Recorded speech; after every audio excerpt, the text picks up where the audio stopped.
철학자들이 말하는 함께 살아야 함께 떠날 준비도 된다. 오늘은 젊은 지인을 떠나보내는 조문을 다녀왔습니다.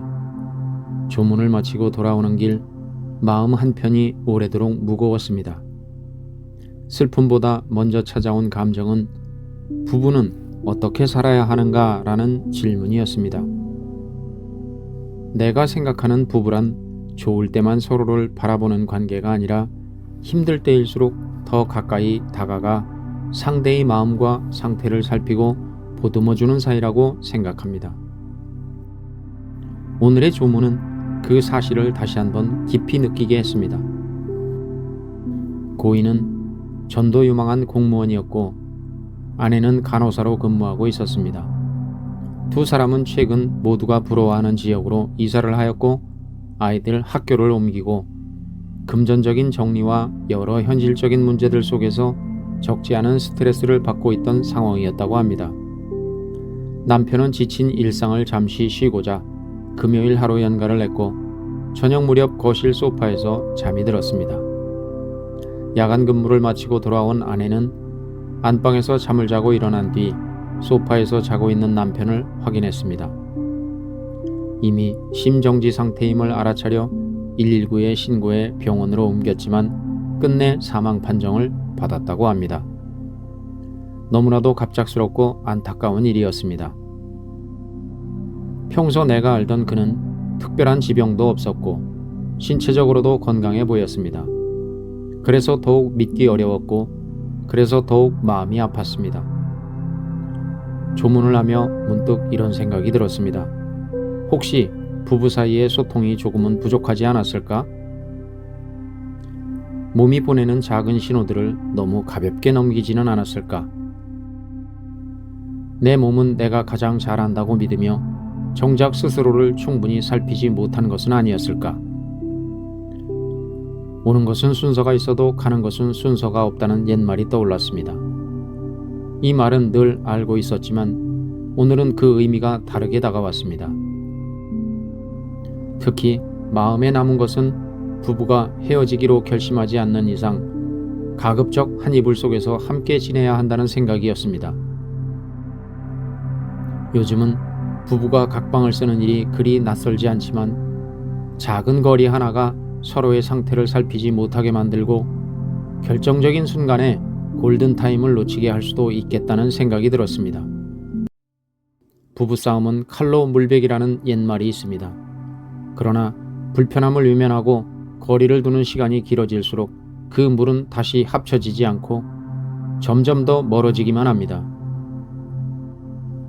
젊은 나이에 남편을 떠나보내고 아내는 하루아침에 과부가 되었고 아이들은 너무 이른 나이에 아버지를 잃었습니다.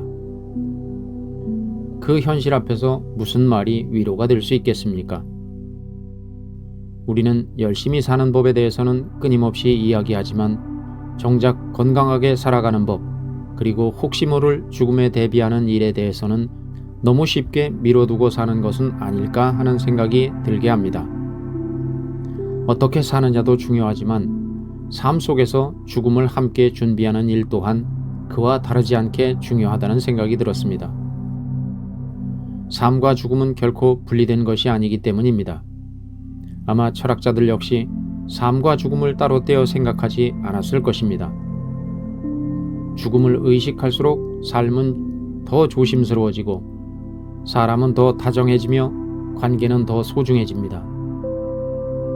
오늘의 조문은 죽음에 대한 두려움이 아니라 남아있는 삶을 어떻게 살아야 하는가에 대한 조용하지만 깊은 질문을 남겼습니다. 서로를 더 살피고 같은 공간에서 숨결을 확인하며 오늘의 불편함을 내일로 미루지 않는 것. 어쩌면 그것이 삶과 죽음을 함께 끌어안고 사는 가장 현실적인 지혜일 것입니다. 삶과 죽음을 분리하지 않고 함께 사유한 철학자들의 어록을 조심스럽게 이어보겠습니다. 삶과 죽음은 따라오지 않습니다. 에픽테도스는 죽음은 악이 아니다. 죽음을 두려워하며 준비하지 않은 삶이 악이다 라고 하였습니다. 죽음은 예외적 사건이 아닙니다. 매일의 삶 안에 이미 포함된 조건입니다. 문제는 죽음 그 자체가 아니라 죽음을 전혀 고려하지 않은 채 살아가는 태도입니다. 개인적으로는 삶의 방식과 죽음을 위한 대책이 함께 가야 한다는 생각입니다. 몽테뉴는 철학한다는 것은 죽는 법을 배우는 것이다 라고 하였습니다. 몽테뉴에게 죽음을 준비한다는 것은 비관에 빠진다는 뜻이 아닙니다. 오히려 지금의 삶을 더 신중하고 따뜻하게 대하는 법을 배우는 것입니다. 부부가 함께 자고 서로의 숨결과 이상징후를 살피고 오늘의 다툼을 내일로 미루지 않는 태도, 이것이 바로 죽음을 아는 삶의 실천이라고 생각합니다. 마르쿠스 아우렐리우스는 오늘 밤 죽을 수 있다고 생각하며 살아라. 그러면 말도 행동도 관계도 달라질 것이다 라고 하였습니다. 로마 황제였던 그는 죽음을 내일의 문제가 아니라 오늘의 기준으로 삼았습니다. 만약 오늘이 마지막이라면 우리는 그토록 쉽게 등을 돌릴 수 있을까요? 같은 집에서 다른 공간에 혼자 재울 수 있을까요? 한 이불 속에서 살아야 한다는 저의 생각은 단순한 관습이 아니라 죽음을 기준으로 한 윤리라고 생각합니다. 쇼펜하우어는 인간은 자신의 몸을 과신할수록 가장 먼저 배신당한다고 하였습니다. 쇼펜하우어는 인간이 자기 몸을 너무 잘 안다고 믿는 태도를 가장 위험한 착각으로 보았습니다. 전조는 늘 있었을 가능성, 그러나 괜찮겠지로 넘겨버리는 일상. 이는 개인의 문제가 아니라 현대인이 공통으로 빠진 맹점이라고 생각합니다. 자신을 믿지 말라는 말이 아닙니다. 자신을 과소평가하지도 과신하지도 말라는 경고입니다. 하이데거는 죽음은 인생의 끝이 아니라 삶 전체를 규정하는 방식이다라고 하였습니다. 하이데거에게 죽음은 언젠가 닥칠 사건이 아니라 지금 이 순간의 삶의 밀도를 결정하는 기준입니다. 부부의 거리, 말의 온도, 몸을 돌보는 태도, 갈등을 미루지 않는 용기, 이 모든 것은 죽음을 의식할 때 달라집니다. 함께 살아야 함께 떠날 준비도 됩니다. 조문 자리에서 느낀 것은 죽음에 대한 공포가 아니라 남겨진 삶의 무게였습니다. 부부는 사랑해서 함께 사는 것이 아니라 불확실한 죽음 앞에서 서로를 지켜주기 위해 함께 사는 존재입니다.